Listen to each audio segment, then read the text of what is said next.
Hello aspirants, कैसी तैयारी चल रही है आप सबकी। Welcome to our YouTube channel सरकारी नौकरी नोटिफिकेशंस। एस्पिरेंट्स, आपका अपने यूट्यूब चैनल सरकारी नौकरी नोटिफिकेशंस पर आपका स्वागत है।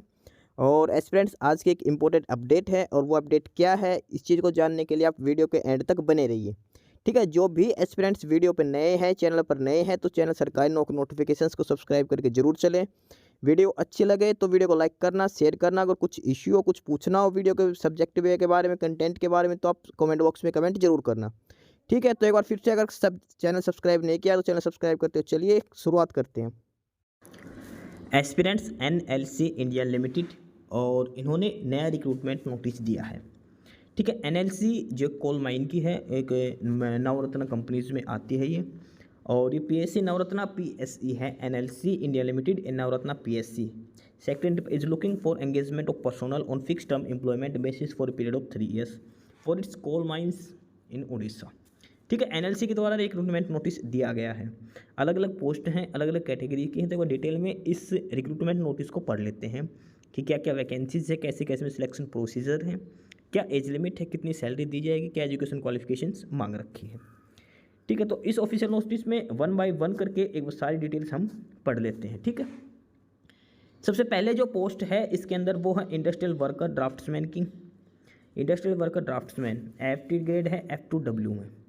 नंबर ऑफ वैकेंसीज़ की बात करते हैं, 1 वैकेंसी है और वो है यूआर कैटेगरी के लिए। इंडस्ट्रियल वर्कर ड्राफ्टमैन एक वैकेंसी है जो यूआर कैटेगरी के लिए दे रखी है। ठीक है, इसमें जो सैलरी दी जाएगी पर मंथ, 30,000 रुपीज़ पर मंथ के हिसाब से सैलरी दी जाएगी। इंडस्ट्रियल वर्कर ड्राफ्ट्समैन के लिए 30,000 रुपीज़ पर मंथ के हिसाब से सैलरी दी जाएगी। 30,000 रुपये पर मंथ इसमें सैलरी दी जाएगी। बात करते हैं एजुकेशन क्वालिफिकेशंस की। एजुकेशन क्वालिफिकेशन में इसमें 12th standard with ITI draughtsman का डिप्लोमा आपके पास होना चाहिए। ठीक है, नेक्स्ट है industrial worker electrician, F2W grade है। नंबर ऑफ वैकेंसीज 3 है इसके अंदर। इसमें जो सैलरी है वो 30,000 दी जाएगी। ध्यान रखना, जो वैकेंसी है तीन वो यूआर कैटेगरी के लिए है। तीनों सैलरी है वो 30,000 पर मंथ के हिसाब से दी जाएगी। 30,000 रुपये पर मंथ इसमें सैलरी दी जाएगी। ठीक है, इसमें भी आपके पास ITI इलेक्ट्रीशियन का डिप्लोमा होना चाहिए। ठीक है, ये 10th स्टैंडर्ड नहीं, ये 10th स्टैंडर्ड आएगा, यहाँ पे 12th स्टैंडर्ड नहीं आएगा। इनका एक अमेंडेड नोटिस भी दिया गया है, वो इस वीडियो के लास्ट में जोड़ रखा है। ठीक है, उसमें इन्होंने करेक्शन कर रखी है, यहाँ पे 12th की जगह 10th क्लास दे रखी है। 10th के साथ ITI का डिप्लोमा होना चाहिए। ठीक है, 10th के साथ पहले में ड्राफ्ट्समैन ITI डिप्लोमा, सेकेंड में ITI इलेक्ट्रीशियन होनी चाहिए। थर्ड नंबर पे है इंडस्ट्रियल वर्कर फिटर के लिए। फिटर पोस्ट के लिए FT ग्रेड सेम है, F2W वाला। नंबर ऑफ वैकेंसीज़ की बात करते हैं, नंबर ऑफ 2 वैकेंसीज़ हैं और दोनों यूआर कैटेगरीज के लिए हैं। ठीक है, सैलरी की बात करें 30,000 रुपीज़ पर मंथ इसमें सैलरी दी जाएगी और इसमें ITI में फिटर ट्रेड आपके पास होनी चाहिए। ठीक है, फोर्थ पे है industrial worker mechanic motor vehicle. Industrial worker mechanic motor vehicle F2W में है और नंबर ऑफ वैकेंसीज़ की बात करें 2 वैकेंसीज है, both are for UR category. Salary की बात करते हैं इसमें, तो पर मंथ जो सैलरी दी जाएगी वो 30,000 रुपीज़ पर मंथ के हिसाब से इसमें भी दी जाएगी। ठीक है, ITI मैकेनिक मोटर व्हीकल का आपके पास डिप्लोमा होना चाहिए। उसके बाद जो नेक्स्ट है 5th नंबर पे इंडस्ट्रियल वर्कर में वायरमैन की पोस्ट है। वायरमैन एक वैकेंसी है, F2W FT ट्रेड है इसकी। और जो यूआर कैटेगरी के लिए जो वैकेंसी है एक, वो यूआर कैटेगरी के लिए है। पे लेवल की बात करें तो 30,000 रुपीज़ पर मंथ इसमें सैलरी दी जाएगी। 30,000 रुपये पर मंथ और इसमें ITI में वायरमैन का डिप्लोमा आपके पास होना चाहिए। ठीक है, नेक्स्ट है इसमें क्लैरिकल असिस्टेंट। क्लैरिकल असिस्टेंट की पोस्ट है F2W। Number of vacancies are 17 vacancies हैं। ठीक है, कैटेगरी वाइज इनके डिस्ट्रीब्यूशन की बात करते हैं तो 17 वैकेंसीज है। 9 for UR category, 1 for EWS category, 2 for OBC category, 2 for SC category and 3 for ST category. Clerical assistant total 17 post है जो कैटेगरी वाइज इनका डिस्ट्रीब्यूशन कर रखा है। पे लेवल की बात करते हैं तो इसमें क्लैरिकल में भी 30,000 रुपीज़ पर मंथ इसमें सैलरी दी जाएगी। ठीक है, सिंपल इसमें ग्रेजुएशन मांग रखी है। ग्रेजुएशन बेस पर है ये क्लैरिकल असिस्टेंट की। टोटल 17 वैकेंसी, 30,000 रुपीज़ पर मंथ इसमें सैलरी दी जाएगी। ठीक है, उसके बाद नेक्स्ट है junior engineer civil, JE civil की बात करते हैं। F1S इसकी FT ट्रेड है। Number of vacancies are 5 junior engineer civil JE civil के लिए। और जो 5 वैकेंसी है यूआर कैटेगरी के लिए 4 है, एक ST कैटेगरी के लिए है। Total vacancies 4 for UR category and 1 for ST category. Salary जो पर मंथ दी जाएगी 38,000 रुपीज़ पर मंथ इसमें सैलरी दी जाएगी। ठीक है, बात करते हैं इसमें एजुकेशन क्वालिफिकेशंस की। तो a pass a full time और part time diploma of minimum 3 year duration in civil and structural engineering, यानी कि सिविल इंजीनियरिंग से आपके पास डिप्लोमा होना चाहिए। ठीक है, जेई सिविल के लिए 38,000 रुपीज़ पर मंथ इसमें सैलरी दी जाएगी। 5 वैकेंसीज हैं इसके अंदर। नेक्स्ट है JE mechanical, junior engineer mechanical के लिए F1S में है और number of vacancies are 2, both are for UR categories. JE mechanical salary जो पर मंथ दी जाएगी 38,000 रुपीज़ पर मंथ आपको सैलरी दी जाएगी। और इसमें भी जो डिप्लोमा मांग रखा 3 ईयर्स का डिप्लोमा मिनिमम और मैकेनिकल इंजीनियरिंग ट्रेड होनी चाहिए। मैकेनिकल इंजीनियरिंग ट्रेड से आपके पास फुल टाइम या पार्ट टाइम 3 ईयर्स का जो डिप्लोमा होता है, पॉलिटेक्निक डिप्लोमा जो बोलते हैं, वो आपके पास होना चाहिए जेई मैकेनिकल के लिए। जेई सिविल के लिए वही डिप्लोमा आपका सिविल इंजीनियरिंग से आपके पास डिप्लोमा होना चाहिए, कम से कम 3 साल वाला डिप्लोमा। लास्ट है JE electrical, junior engineer electrical F1S में number of vacancies 1 UR category के लिए है। सैलरी 38,000 पर मंथ, इसमें है 3 years diploma in electrical engineering. ठीक है, टोटल ये 9 कैटेगरीज की वैकेंसीज हैं और कुछ ITI बेस पे है, एक ग्रेजुएशन बेस पे है और कुछ जेई डिप्लोमा बेसिस पर है।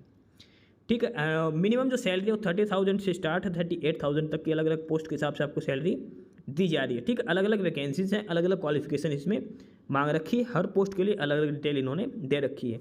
वैकेंसीज का कैटेगरी वाइज डिस्ट्रीब्यूशन भी कर रखा है। ठीक है, इसके बाद ये लिख रखा कि wherever there is no reservation for EWS, OBC, SC, ST category, candidates belonging to such categories can apply against UR vacancies, यानी कि जहाँ पे यूआर वैकेंसीज दिखा रखी है दूसरी कैटेगरी के नहीं है तो वहाँ आप यूआर कैटेगरी के अगेंस्ट में भी आप अप्लाई कर सकते हो। ठीक है, उसके बाद क्वालिफिकेशन विच आर रिगार्डेड और क्लासिफाइड एज इक्विवेलेंट और having combination of branches other than the notified one will not be considered. ठीक है, और उसके बाद है मिनिमम क्वालिफिकेशन मार्क्स और percentage of marks in the notified education qualification is 50% for UR, OBC and EWS category, यानी कि general category, OBC और EWS कैटेगरी के लिए 50% होना चाहिए और जो SC ST के लिए 40% मार्क्स आपके पास होना चाहिए। ये है F2W ट्रेड के लिए जो ITI बेसिस पर है वो, और जो क्लरिकल है वो। उसका जो F1S में है जो जेई की पोस्ट है उसमें 60% मार्क्स होने चाहिए यूआर, OBC, NCL, EWS के लिए और 50% मार्क्स SC ST कैटेगरी के लिए होने चाहिए। ठीक है, ये इसमें दिखा रखा है। Being group C and D post candidates applying against the vacancy notified should have proficiency in the specified local और regional language that is Odia. In sport of local or regional language proficiency, candidate have required to produce a 10th standard matriculation certificate as proof of having medium of study in local or regional language। ठीक है, इसके बाद बात करते हैं crucial date की। तो जो crucial date for claim of SC ST status और any other benefit and last date is 1 March 2024, यानी कि 1 मार्च 2024 के हिसाब से आपके सारे डाटा चेक किए जाएंगे। एज लिमिट वगैरह है, एजुकेशन क्वालिफिकेशन है या जो भी डॉक्यूमेंट्स वगैरह चेक किए जाएंगे 1 मार्च 2024 के हिसाब से आपकी चेक किए जाएंगे। अब बात करते हैं एज लिमिट की। अपर एज लिमिट और वो 1 मार्च 2024 के हिसाब से आपकी देखी जाएगी। अपर एज लिमिट क्या है, मैक्सिमम एज लिमिट क्या हो सकती है। तो सबसे पहली जो पोस्ट थी इंडस्ट्रियल वर्कर की, जो अलग अलग ट्रेड थी जो ITI बेसिस पर थी, F2W ट्रेड की थी। यूआर के लिए मैक्सिमम एज वो 30 साल है, OBC NCL के लिए 30 साल, SC के लिए 30 साल मैक्सिमम एज लिमिट है इंडस्ट्रियल वर्कर में। उसके बाद बात करते हैं क्लरिकल असिस्टेंट में F2W ग्रेड में। यूआर के लिए 30 ईयर्स है, OBC के लिए 33 है, SC के लिए 35, ST के लिए भी 35 एज लिमिट है क्लरिकल असिस्टेंट के पोस्ट के लिए। उसके बाद है जेई सिविल के लिए F1S में यूआर कैटेगरी के लिए 30 एज लिमिट है, OBC के लिए 30, SC के लिए 30, ST के लिए 35 है। जूनियर इंजीनियर मैकेनिकल F1S में 30 years for UR, EWS, OBC के लिए 30, SC के लिए 30, ST के लिए भी 30 है। F1S में यूआर के लिए 30, OBC की 30, सभी के लिए 30 ईयर्स एज लिमिट है। वो क्यों है ध्यान रखना, कुछ पोस्टों में सिर्फ 30 ईयर्स एज लिमिट सभी की दिखा रखी है क्योंकि उनमें रिजर्व्ड कैटेगरी की वैकेंसीज नहीं है। जहाँ पे सिंपल यूआर कैटेगरी की वैकेंसी है वहाँ पे आप यूआर कैटेगरी में ही काउंट किए जाओगे और यूआर कैटेगरी की जो डेट ऑफ बर्थ है, जो मैक्सिमम एज लिमिट है, वही सभी में काउंट की जाएगी। ध्यान रख के चलना। जहाँ पे OBC SC ST की वैकेंसी है वहाँ पे ही आपको कैटेगरी का रिजर्वेशन दिया जाएगा। जहाँ पे यूआर कैटेगरी की पोस्ट है वहाँ पे आपको यूआर कैटेगरी में काउंट किया जाएगा, वहाँ पे आपको रिजर्वेशन नहीं दिया जाएगा SC ST का। ठीक है, उसके बाद बात करते हैं एंगेजमेंट पीरियड। जो आपका जो टाइम पीरियड रहेगा वो 3 साल का कॉन्ट्रैक्ट पीरियड रहेगा। इसमें फिक्स टर्म एम्प्लॉयमेंट यानी कि फिक्स रहेगा, आपको 3 साल तक निकाल नहीं सकते हैं। ठीक है, इसके बाद आपका कंपनसेशन पैकेज और अदर बेनिफिट्स जो आपको सर्विस में क्या क्या दिए जाएंगे, पीएफ अकाउंट और ग्रेजुएटी मेडिकल बेनिफिट्स दिए जाएंगे, leave as per the leave rules of the company, person engage on fix term employment who have been required to perform tours in connection with their assignment will be reimbursed TA DA board charges as per the entitlement, HRA house rent allowance will be paid for the person engagement on fixed term employment in case they are not provided with, यानी कि HRA यानी कि house rent allowance भी दिया जाएगा आपको जो salary है उसके अलावा, अगर आप कंपनी के काम से गए थे जाते तो आपको TADA भी दिया जाएगा। ठीक है, उसके बाद ये रिजर्वेशन रूल्स लिख रखे हैं जो SC ST EWS कैटेगरी के लिए एलिजिबल अप्लाई होते हैं। उसके बाद ये है category of disabilities, person with disabilities के लिए भी ये कंडीशंस लिख रखी है कौन कौन एलिजिबल है। अब बात करते हैं इसमें मेथड ऑफ सिलेक्शन की, मोड ऑफ सिलेक्शन की, कैसे इसमें सिलेक्शन किया जाएगा। मेथड ऑफ सिलेक्शन में बात करते हैं, सबसे पहले selection will be based on written test for 100 marks, 100 marks का आपका रिटन टेस्ट लिया जाएगा। The question paper of written test will have 100 MCQ type questions carrying equal 1 marks each with no negative marking for wrong answer. आपके पास एक exam लिया जाएगा, MCQ based question होंगे, 100 क्वेश्चन पूछे जाएंगे, उसमें कोई भी नेगेटिव मार्किंग का प्रोविजन नहीं है, यानी कि अगर आप रॉन्ग आंसर करते हो तो आपको नेगेटिव मार्किंग का कोई प्रोविजन इसमें नहीं दे रखा है। ठीक है, अब बात करते हैं इसमें सिलेबस के लिए। सबसे पहली है candidates for the post of JEE junior engineer F1 grade, उनका जो रिटन टेस्ट होगा उसमें MCQ बेस्ड क्वेश्चन पूछे जाएंगे, 30 क्वेश्चन पूछे जाएंगे, quantitative aptitude, logical reasoning and general awareness, यानी कि जीके रीजनिंग और मैथमेटिक्स, इनके 30 क्वेश्चन आपसे पूछे जाएंगे 30 मार्क्स के। और 70 मार्क्स का जो आपका एग्जाम होगा वो सब्जेक्ट नॉलेज होगा, JEE सिविल के लिए सिविल का सिलेबस आएगा, मैकेनिकल इंजीनियरिंग को मैकेनिकल का और इलेक्ट्रिकल में इलेक्ट्रिकल का सिलेबस पूछा जाएगा 70 मार्क्स का। इस हिसाब से टोटल 100 मार्क्स का आपका ये पेपर बनेगा जूनियर इंजीनियरिंग की पोस्ट के लिए। ठीक है, उसके बाद नेक्स्ट है candidates for the post of clerical assistant F2W grade and industrial works, इनका जो रिटर्न एग्जाम होगा 100 मार्क्स का, इसमें आएगा रीजनिंग, मैथमेटिक्स और general awareness, quantitative aptitude, reasoning and general awareness, यानी कि जीके रीजनिंग और मैथमेटिक्स 3 ही सब्जेक्ट पूछे जाएंगे, 100 क्वेश्चन पूछे जाएंगे, हर क्वेश्चन 1 नंबर का होगा और कोई नेगेटिव मार्किंग इसमें नहीं होगी, सिंपल एक 100 मार्क्स का पेपर होगा। ठीक है, duration of the written test will be 120 minutes, जो एग्जाम होगा वो 2 घंटे का आपका टाइम दिया जाएगा, 2 आवर्स का 120 मिनट्स में आपको 100 क्वेश्चन अटैम्प्ट करने हैं, MCQ बेस्ड क्वेश्चन होंगे। ठीक है, क्वेश्चन पेपर है वो सिर्फ और सिर्फ इंग्लिश लैंग्वेज में होगा, ये ध्यान रख के चलना है। Minimum qualifying marks in the written test is 50% for UR and EWS candidates, यानी कि UR और EWS कैंडिडेट्स को 100 में से 50 नंबर कम से कम लेने हैं, बाकी कैटेगरीज वालों को 40% नंबर आपको लेने हैं। ठीक है, उसके बाद ये बेसिक सी डिटेल्स लिख रखी है इसके अंदर, जो इनका जो प्रोजेक्ट है उसके रिगार्डिंग ये सारी कुछ बेसिक डिटेल्स इसमें लिख रखी है। उसके बाद मेडिकल फिटनेस का और ये बाकी और डिटेल्स लिख रखी है, कौन कौन से डॉक्यूमेंट्स आपको लेके जाने हैं, क्या क्या आपका सिलेक्शन प्रोसीजर में क्या क्या आपसे किया जाएगा। ठीक है, आपको सारे डॉक्यूमेंट्स वगैरह अपलोड करने जो कुछ इसमें मांग रखा है, बाकी सारी डिटेल्स इन्होंने लिख रखी है। इसके अलावा इन्होंने हेल्पलाइन नंबर दे रखा, candidates can contact helpline number है 04142 255 ये हेल्पलाइन नंबर है, मंडे टू सैटरडे आप कॉल कर सकते हो या फिर आप मेल कर सकते हो help.recruitment@nlcindia.in। ठीक है, ये इनकी मेल ID दे रखी है हेल्पलाइन के लिए। ठीक है, बाकी आपको जो भी डिटेल्स है वो आपको मेल और SMS के थ्रू इनको प्रोवाइड करवा दी जाएगी आपकी। ठीक है, ये इसमें बेसिक डिटेल्स बता रखी है। उसके बाद बात करते हैं payment of application fees, application fees charge कितना लगेगा।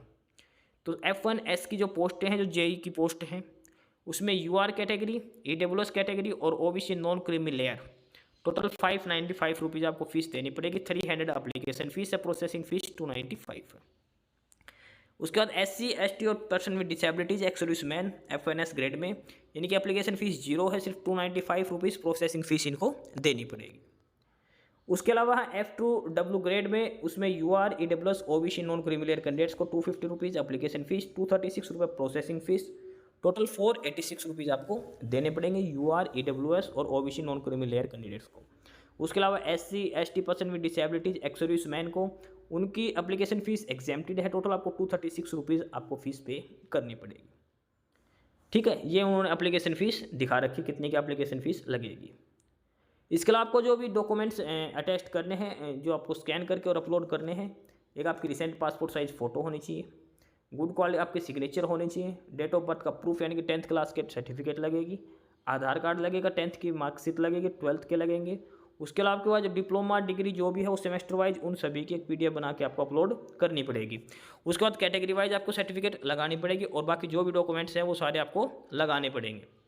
ठीक है, अब बात करते हैं इसमें फॉर्म अप्लाई कब से करने हैं, क्या इसकी लास्ट डेट है। एक इन्होंने अमेंडेड नोटिस दिया है, वो पढ़ लेते हैं क्योंकि इसकी डेट चेंज कर दी गई है।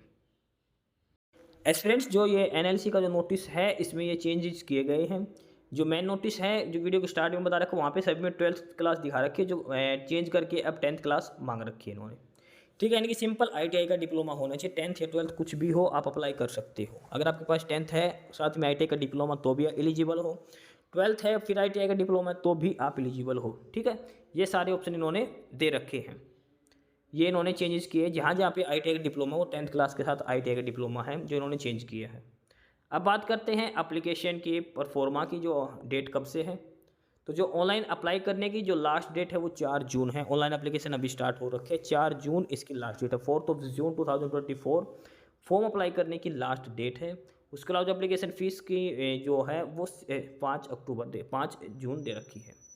ठीक है, 4 जून तक आपको फॉर्म ऑन अप्लाई करना है और 5 जून एक दिन एक्स्ट्रा दे रखा है एप्लीकेशन फ़ीस पे करने का। ठीक है, तो बाकी ये सारी डिटेल हैं। और इसके अलावा जो इनकी ऑफिशियल मेल आईडी है help.recruitment@nlcindia.in पर, यहाँ पे आप मेल करके आप अपनी इन्फॉर्मेशन को क्वेरी है तो आप पूछ सकते हो। इसके अलावा टोल फ्री नंबर भी दे रखे हैं। ठीक है, तो ये है डिटेल्ड नोटिस एनएलसी इंडिया की तरफ से। कुछ पोस्टें हैं, ये क्लैरिकल की पोस्ट है, कुछ आईटीआई बेस है, कुछ डिप्लोमा बेसिस पर है। तो जो भी कैंडिडेट्स एलिजिबल क्राइटेरिया फुलफिल करता है, अप्लाई करना चाहता है अप्लाई कर सकता है। 30,000 रुपीज़ इसमें मिनिमम सैलरी आपको दी जाएगी। इसके अलावा आपको एचआरए वगैरह भी दिया जाएगा। लास्ट डेट इसकी 4 जून है, 4 जून से पहले आपको ऑनलाइन अप्लाई करना है एनएलसी इंडिया की ऑफिशियल साइट से जाके। ठीक है, तो ये है डिटेल्ड नोटिस एनएलसी इंडिया की तरफ से जो रिक्रूटमेंट है, नई वैकेंसीज है उनका। ठीक है, बाकी नई अपडेट नई इन्फॉर्मेशन के लिए आप हमारे यूट्यूब चैनल सरकारी नौकरी नोटिफिकेशन सब्सक्राइब जरूर करिए। और अगर कुछ इश्यू है, कुछ पूछना हो तो आप कमेंट बॉक्स में कमेंट करके आपको जो भी इश्यू है किसी भी चीज़ के रिगार्डिंग आप कमेंट बॉक्स में कमेंट करके पूछ सकते हैं। ठीक है, चैनल को सब्सक्राइब जरूर करें, वीडियो को लाइक करें, शेयर करिए, जुड़े रहिए हमारे साथ। मिलते रहेंगे नई अपडेट्स के साथ, तब तक के लिए बाय।